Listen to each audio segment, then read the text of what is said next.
Imagine being 15 and forced to work in a brothel from 2 p.m. to 2 a.m. Then I'll take you to another one until 5 in the morning every single day, and you're a 15-year-old girl. Imagine that if you can. Human trafficking, when it really comes down to it, is simply the holding of another person in a condition of compelled service. In other words, it's modern-day slavery. I grew up in Cameroon. I was 14 years old when I came to the state. I was told that I was going to go to school when I came here, but unfortunately when I get here, it didn't happen the way. I was taking care of kids, cooking, doing laundry. I have to make sure that I'm doing something so I won't get yelled or hit. We see it all across the country.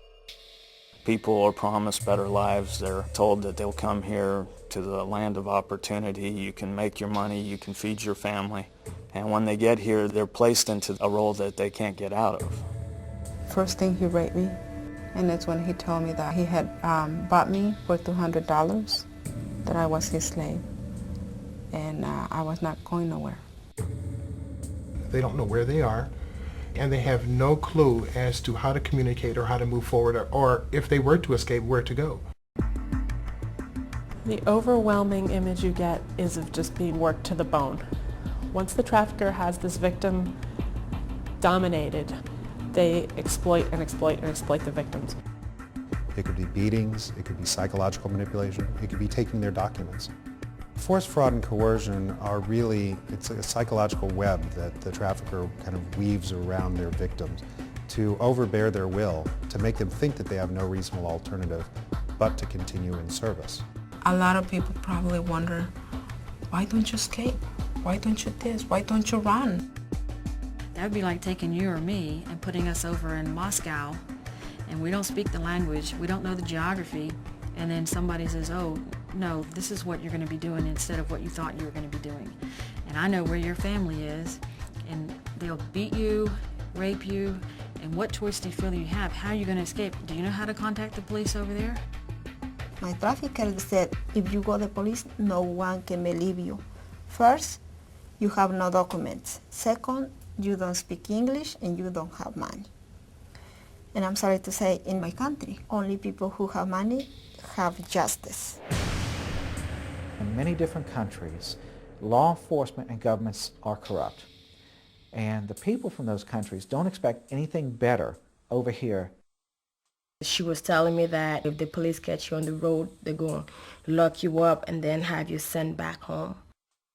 I can't do anything because I don't have nobody here. I'm here alone. She said, in this country, dogs have more rights than you have. And I believe everything she said. Traffickers are starting to use means that are much more violent. The threats are greater. Their use of weapons has increased. The coercion they use. I will kill your family. I will kill your children, your mother. Who cannot be afraid? In that case, you don't even need an actual weapon.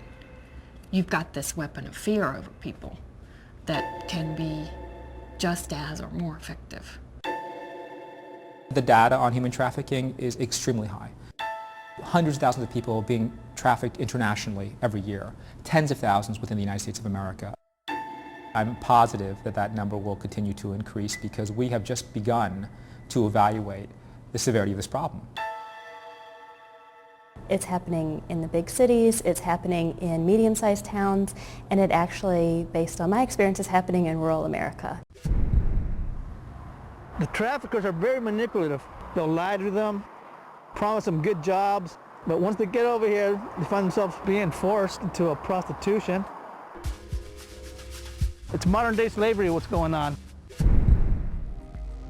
Transporting or any kind of transportation does not have to be involved. So a person can be trafficked and still not be moved anywhere. You see a lot of cases with women in prostitution, with migrant workers. restaurants, construction, labor situations, maids, nannies, companions. It can be in the bars, massage parlors. It's in the coffee you drink, it's in the clothes that you wear, it's in the tomatoes on your hamburgers. Human traffickers are making millions upon millions upon millions of dollars every single year. And it's occurring right under our noses. We just don't know what to look for. Trafficking and smuggling are often confused or used interchangeably, when in fact they're very different. Smuggling tends to be a little bit more humane. It's that agreed upon price, getting them from point A to point B, having the payment made, and then releasing them safely to a family member or a respondent. That is smuggling. That happens every day. If you've got long-term payment of a debt and the person isn't allowed to leave, even though that might have been a smuggling situation, it could have turned into a trafficking situation. They're told, well, you keep working, you'll be able to pay off your debt. Unfortunately, their debt keeps continuing. It's a never-ending cycle for them. The issue of choice is critical here. Can you make a choice to be a slave? You cannot make a choice to be a slave. Go in there with no preconceived ideas on how this population should be. Not all victims are undocumented. Not all victims are immigrants. We've got a lot of U.S. citizens who are vulnerable. My primary experience is based on a case that involved several individuals who were mentally ill in a group home in rural Kansas. They ranged in age from approximately 30 to about 80 years old. They were all Caucasian. They had to give their clothing to their trafficker and perform labor such as tearing down an old barn or repairing barbed wire fences.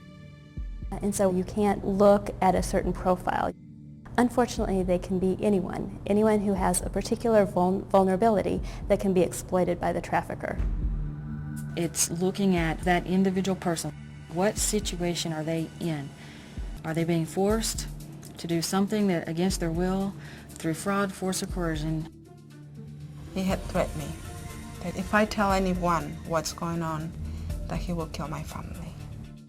My family is very important. That's all what I have, my family. This isn't a crime that involves breaking the sovereignty of the United States by bringing an illegal alien across the border. We have other laws for that.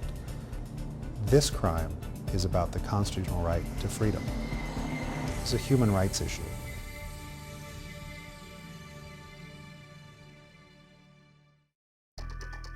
The following are key points from this segment. The modern definition of human trafficking is the use of force, fraud, or coercion to obtain or maintain someone in service, whether for labor or commercial sexual activity, or the use of a minor for commercial sexual activity, regardless of whether there's any overt coercion. There are significant differences between the crimes of human trafficking and smuggling. Trafficking is not voluntary. It entails the exploitation of a person for labor or services and does not necessarily involve movement of a person. It can occur with U.S. citizens, domestically or abroad. Smuggling, however, is voluntary and ends after the border crossing. Fees are usually paid in advance or upon arrival, and it is always international in nature. Anyone can be a victim of trafficking, including U.S. citizens as well as documented or undocumented immigrants. Victims can be women, children, or men. For more information, please refer to IACP's guidebook, The Crime of Human Trafficking, a law enforcement guide to identification and investigation. Or contact the IACP at 1-800-VIACP or on the web at www.theiacp.org.